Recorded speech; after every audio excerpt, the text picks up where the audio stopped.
एक था सौदागर। उसके पास बहुत सारे दास दासियां नौकर चाकर थे और होंगे भी क्यों नहीं। देश विदेशों में व्यापार करके उसने काफी धन जो जमा कर लिया था। उसने अपनी व्यस्तता को कम करने के लिए बहुत सारे लोगों को रखा था। उसमें से उसका एक खास नौकर था। वो सौदागर के सारे कर्मचारियों पर कड़ी नजर रखता था और सौदागर का इकलौता एक बेटा भी था। वो लड़का जितना शैतान था उतना ही जिद्दी भी था। उस पर नजर रखना किसी के बस की बात नहीं थी। एक दिन क्या हुआ, चलो मैं बताता हूँ।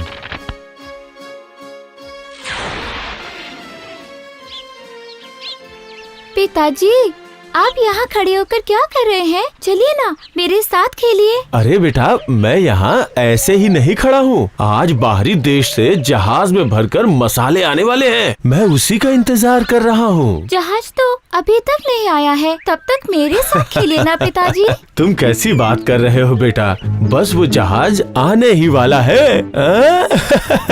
वो दूर में उसे स्पष्ट देख रहा हूँ। ठीक है, तो फिर आप मेरे साथ नहीं खेलेंगे ना पिताजी? ओहो, कितने जिद्दी बच्चे हो तुम। चलो चलो हटो यहाँ से और मुझे परेशान मत करो। मुझे बिल्कुल तंग मत करो। मेरा दिमाग बस उस जहाज पे ही लगा है। पिताजी, मुझे बिल्कुल अच्छा नहीं लग रहा है। मैं जा रहा हूँ उस जहाज के पास, तब आपको पता चलेगा।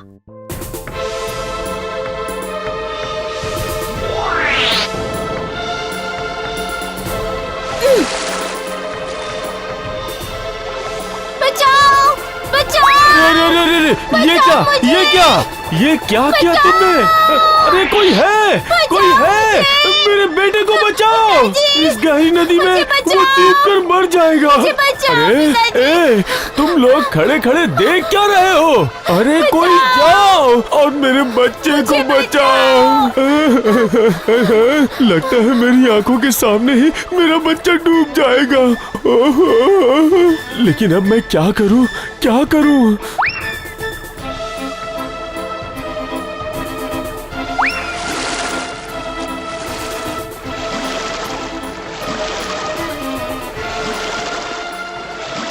हे ऊपर वाले, मेरे बच्चे की मदद कर।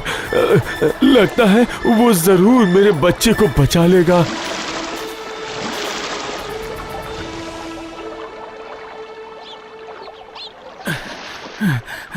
ये लीजिए मालिक। डरने की कोई बात नहीं है। आपके बेटे को कुछ नहीं हुआ है। वो अभी होश में आ जाएगा। घबराइए नहीं। शाबाश, आज तुम्हारी वजह से ही मेरे बच्चे की जान बच गई। बोलो क्या चाहिए तुम्हें? मैं क्या चाहूंगा मालिक, मैं तो आपका दास हूँ। मैं आपसे क्या चाह सकता हूँ? मुझे कुछ नहीं चाहिए मालिक, मुझे कुछ नहीं चाहिए। ठीक है, जाओ।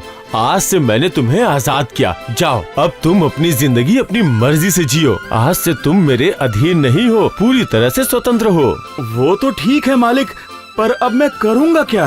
समझा। तुम्हारा खर्चा कैसे चलेगा यही सोच रहे हो ना? तो फिर मैं एक काम करता हूँ। मैं तुम्हें वो जहाज जो सामानों से भरा हुआ है इनाम में देता हूँ। ये आप क्या कह रहे हैं मालिक? जाओ, समुद्र पार करके विदेश चले जाओ और सारा सामान बेचकर जो पैसे मिलेंगे सब तुम्हारे। क्यों, अब तो खुश हो? मैं आपका ये एहसान कभी नहीं चुका पाऊंगा मालिक। मैं आपको कभी नहीं भूलूंगा। आप सच में महान हैं। कुछ दिन बाद वो दास सौदागर से विदाई लेकर व्यापार के लिए जहाज में चढ़कर रवाना हुआ। लेकिन दूर समुद्र में जाकर उसका जहाज भटक गया। वो किनारे की तलाश में समुद्र में घूमते ही रहे। समुद्र में अचानक एक दिन बहुत बड़ा तूफान आया।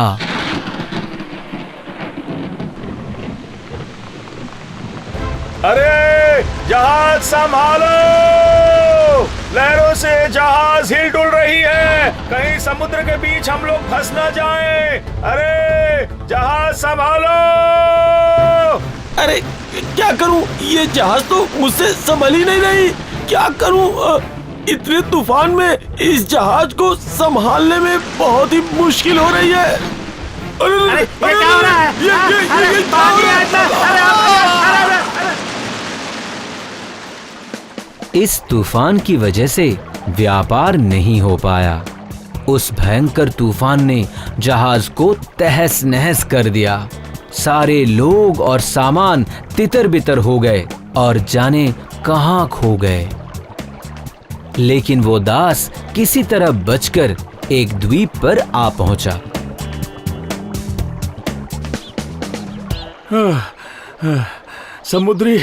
समुद्री तूफान से बचकर लगता है मैं किसी अनजान द्वीप पर पहुंच गया हूँ।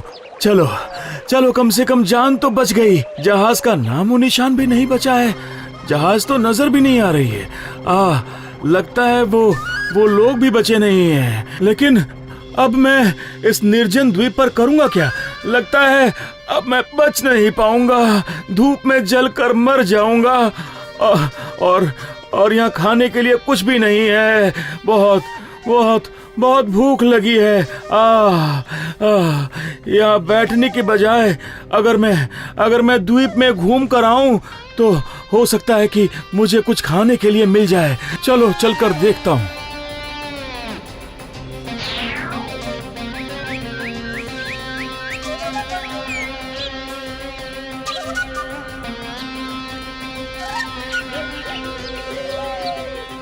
अरे बाप रे, ये जंगल तो बहुत ही घना है। चलो चलो आगे चलकर देखते हैं।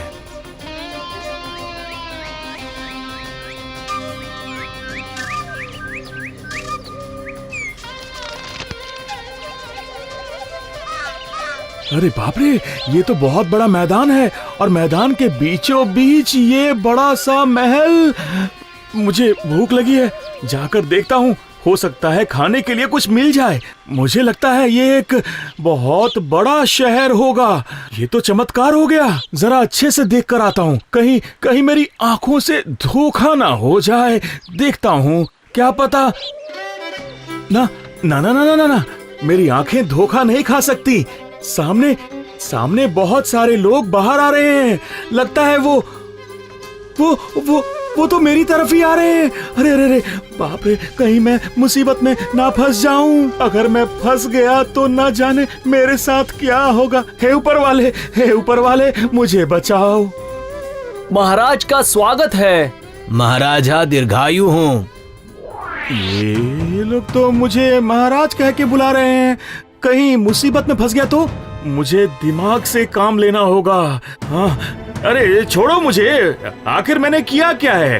अब ये क्या मुसीबत है? आप लोग छोड़ दीजिए मुझे। मैं कहीं का महाराज नहीं हूँ। अरे क्या मुसीबत है? हाथ छोड़ो छोड़ो छोड़ो मेरा हाथ। क्या कर रहे हैं आप लोग? छोड़िए मुझे। अरे नहीं नहीं नहीं, कैसी बात कर रहे हैं महाराज? हम आपको छोड़ दे, ये गलती हम कभी नहीं कर सकते। हम तो आपको आदर सत्कार के साथ ले जाएंगे अपने साथ। अरे आओ आओ, तुम सब मिलकर राजा जी को गाड़ी में बिठाओ। अरे जरा रुकिए तो सही। आप लोग कर क्या रहे हैं?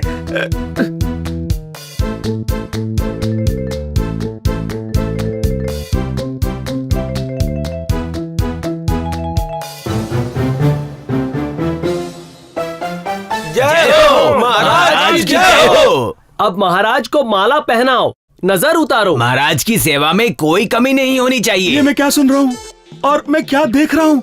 नहीं नहीं नहीं नहीं, ये कोई सपना तो नहीं है, सच में। तो फिर इन लोगों का कहीं दिमाग तो खराब नहीं हो गया, इसीलिए ये लोग ऐसा कर रहे हैं। बहुत बड़ी मुसीबत में फंस गया।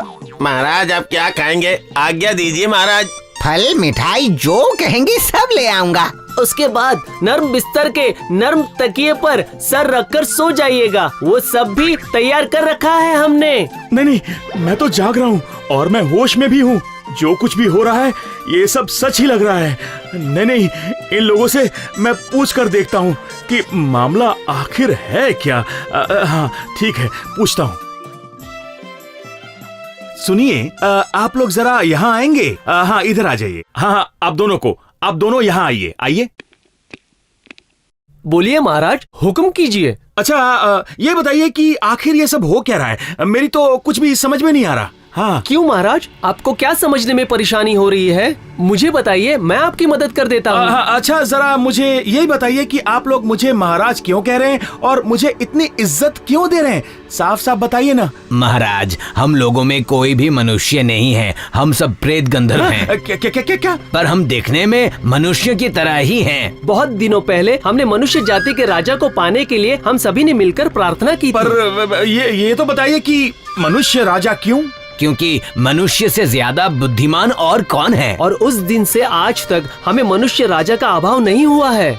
हर साल एक आदमी यहाँ आता है और हम उसे 1 साल के लिए राजा बना देते हैं, लेकिन उसका राज तो सिर्फ 1 साल के लिए ही होता है। लेकिन उसके बाद उस राजा के साथ आखिर होता क्या है? होगा क्या? साल पूरा होते ही उसे राज्य छोड़कर जाना पड़ता है और उसे जहाज में बिठाकर रेगिस्तान भूमि में छोड़ दिया जाता है, जहाँ मामूली फल के अलावा कुछ नहीं पाया जाता है। अरे बाप रे, ये तो बहुत डरावना मामला है। इसमें डरावनी की बात क्या है? वो तो वहाँ जाकर पता चलेगा। सारा दिन काम करने के बाद घर जाकर वहाँ 1 गिलास पानी भी नहीं मिलेगा। हाँ, वो तो ठीक है, लेकिन उसके बाद आपका राज्य कैसे चलेगा? हाँ? क्यों नहीं चलेगा? वहाँ से हमें नया राजा मिलेगा। ऐसा तो सालों से चलता आ रहा है। ठीक है, मैं समझ गया, मैं सब समझ गया। हाँ, अच्छा, एक बात बताइए, इससे पहले के राजा आखिर किस स्वभाव के थे? जरा बताइए ना, मैं जानना चाहता हूँ। वो सब तो बड़े आलसी और विलासी थे, कुछ काम के नहीं थे। ऐसे वैसे आलसी नहीं थे, वो तो बहुत बड़े आलसी थे। वो दिन भर खाना खाते थे और सिर्फ सोते थे। हाँ, और साल खत्म होने के बाद क्या होगा ये कोई नहीं सोचा था। अच्छा, ठीक है, आप लोग जाइए। साल खत्म होने के बाद मेरा क्या होगा, ये सोचकर ही मेरी नींद उड़ गई। जिंदा रहने के लिए कोई ना कोई उपाय तो निकालना ही पड़ेगा। हाँ, लेकिन कैसा उपाय? दिमाग काम नहीं कर रहा। हाँ, उपाय सोचने के लिए पहले सोना पड़ेगा।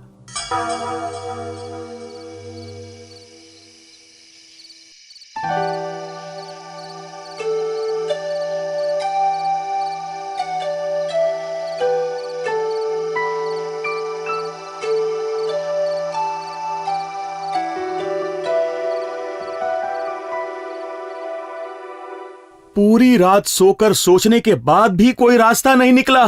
जिन्हें बुलाने के लिए भेजा है, देखता हूँ वो कोई रास्ता बता पाते हैं या नहीं। प्रणाम महाराज। आइए, मैं आप ही लोगों की प्रतीक्षा कर रहा था। कहिए महाराज, हम लोग किस तरह आपकी सेवा कर सकते हैं? आपकी समस्या क्या है? दरअसल समस्या तो एक ही है कि 1 वर्ष की अवधि खत्म होने के बाद आखिर मेरा होगा क्या, ये सोचकर ही मैं परेशान हो रहा हूँ। महाराज, आप यहाँ खाली हाथ आए थे और आपको यहाँ से खाली हाथ ही जाना पड़ेगा। पर ये 1 साल आपके हाथ में है। हाँ, वही तो, ये तो मैंने पहले सोचा ही नहीं था। 1 साल में तो मैं इन लोगों से अपनी इच्छा से कुछ भी करवा सकता हूँ। हाँ, सही है। हाँ, वही तो, आपने अच्छा किया, अपने भविष्य के बारे में परामर्श किया। अपना भविष्य अपने ही हाथों में होता है, चाहे आप उसे संवारे या चाहे आप उसे बिगाड़े, ये आप ही तय कर सकते हैं। हाँ, सही कहा आपने।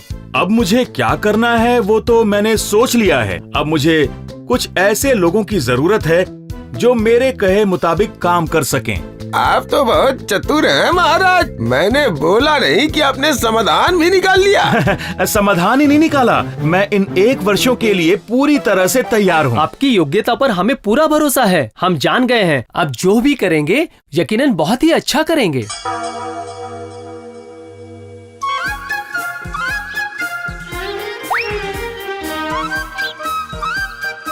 अरे महाराज तो बहुत खुश और मजे में दिख रहे हैं। वही तो मैं भी देख रहा हूँ, पर अब 1 साल खत्म होने वाला है और अब होगी असली परीक्षा। सही कहा, जब ये मरुभूमि में जाएंगे तब समझ में आएगा इन्हें। वही तो, अब समय हो ही चुका है, अब देखना क्या होता है। महाराज, आज 1 वर्ष पूरा हो गया है, अब आपको राज्य छोड़कर जाना पड़ेगा। अब हम लोग ये सिंहासन और मुकुट सब वापस ले राज लेंगे। पोशाक उतार कर आपको वो सामान्य पोशाक पहनकर आपको जहाज में बिठा दिया जाएगा। मैं तो तैयार हूँ, पर मेरी एक विनती है। मैं चाहता हूँ कि आप लोग ये देख कर आएं कि इसके बाद मैं कहाँ रहूंगा, और अगर आप देख आएंगे तो मुझे बहुत अच्छा लगेगा। इसमें देखने जैसा क्या है? आप किस मुसीबत में फंसने वाले हैं, वो देखने में हमें मजा ही आएगा। हम मिल जाएंगे, हम मिल जाएंगे।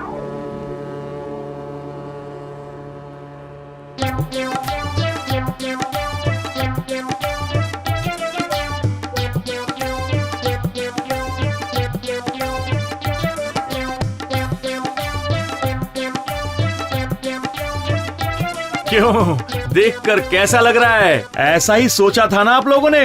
हाँ, अरे वाह, ये सब मैं क्या देख रहा हूँ? मुझे तो अपनी आंखों पर विश्वास ही नहीं हो रहा है। अरे रेगिस्तान कहाँ है? यहाँ तो कोई रेगिस्तान नहीं है। चारों तरफ घर, मकान, खेत, खलिहान, तालाब भरे पड़े हैं। और तो और इंसान भी है यहाँ। जय हो महाराज की जय हो। किंतु ये सब हुआ कैसे? हमें तो कुछ भी समझ में नहीं आ रहा है। ठीक है, मैं आप लोगों को ठीक से समझाता हूँ। 1 साल के बाद मेरी क्या हालत होगी ये सोचकर मैंने कुछ लोगों को बुलाया और उन्हें क्या करना होगा ये समझाया। उसके बाद विदेशों से जहाज से भरकर माल मंगवाया। इधर मैं अपनी जिंदगी आपकी तरह से जीने लगा और उधर मेरे लोग दिन रात एक करके परिश्रम करने लगे। एक के बाद एक घर और मकान बना डाले उन्होंने। फूलों के बागीचे और खेती की व्यवस्था कर दी। पूरा का पूरा खेत धान से भर गया। लोक लश्कर सारी चीजें, पौधे, चारे, फलों के बीज और पशु पक्षियों को मंगवाकर मैंने इस जगह को सुंदर बना दिया है। देखा आप लोगों ने? क्यों? एक बार जरा गौर से देख लीजिए, क्योंकि मैं पुराने राजाओं की तरह नहीं सच में हुआ। आपकी कोई तुलना नहीं है। आप सच में बहुत महान हैं। हाँ, सच में। फिर सभी मिलकर खुशी से उत्सव मनाने लगे। शंख घंटा बजाकर लोगों ने राजा को ले जाकर सिंहासन पर बिठाया। जिस राजा का राज बस 1 ही साल के लिए था, वो हमेशा के लिए वहां का राजा बन गया और अपने प्रजा के साथ वो हंसी खुशी वहां जिंदगी बिताने लगा। एक सौदागर का दास एक राज्य का महाराज बन गया।